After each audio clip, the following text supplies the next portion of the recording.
Good evening po. Ang dami pong nag-aantay nito. So, eto na po yung liquor series po natin. Unahin ko na po ito. Yan.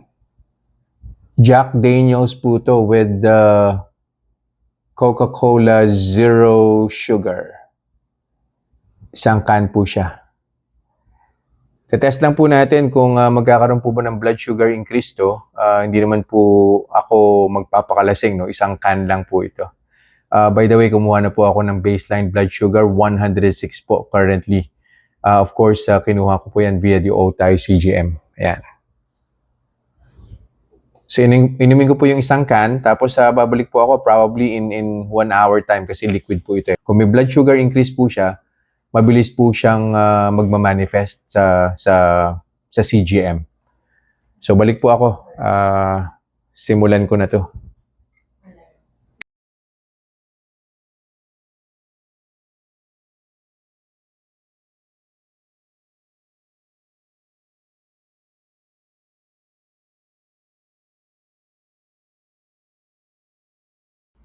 Conclusion na po tayo dun sa ininom kong Jack Daniels with Coke Zero an hour ago.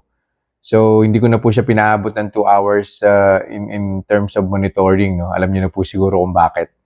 Nung nag-start po akong uminom, ang blood sugar level ko po was at 106. After 30 minutes, nag-92 na lang po siya. So, minus 6 units po siya. And then after 30 minutes po ulit, bumaba na po siya ng 86. Nag-plateau na po siya ron sa 86, no? I'm pretty sure in the next 10 or 15 minutes, bababa pa po yan ng less than 86. Ang aabangan po natin dito is yung tomorrow morning kasi nakainom po ako ngayon. Kung natatandaan nyo po, meron po tayong tinatawag na dawn phenomenon. So, ang nangyayari po niyan, pagka nagising na po kayo sa umaga, nagpiprepare na po yung katawan ninyo. So, ibig sabihin si liver, magpuproduce na po ng glucose yan. Pag tayo nyo po sa kama, dapat meron po kayong energy.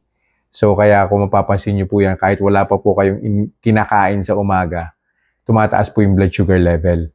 Since meron po akong ininom na alak, bukas po ng umaga, yung liver ko, busy po yan. Pinaprocess po niya yung alak na ininom ko. Kasi sa liver po napupunta yan eh. So, since busy po si liver, hindi po magpuproduce ng glucose yan. Ibig sabihin, wala pong dawn phenomenon pagka nakainom ang isang tao. Ang magiging problema lang po niyan kung kayo po ay umiinom ng maintenance meds para sa blood sugar. Kasi kung gumagana po ng 24/7 yung maintenance meds niyo po sa umaga, imbis na makontra po niya yung pagbaba ng blood sugar ninyo, kasi si liver nga po ang puproduce ng glucose, hindi po mangyayari yun dahil nga po nakainom kayo ng alak. Ang magiging problema po nun, hypoglycemia. So magtutuloy-tuloy po yung pagbagsak ng blood sugar po ninyo. Kaya yan po yung problema sa may maintenance meds tapos uminom ng alak, po pwede po kayong makomatos dahil sobrang bababa po yung blood sugar ninyo sa madaling araw. So yun lang po for this review. I'll see you guys in the next vlog. Bye-bye.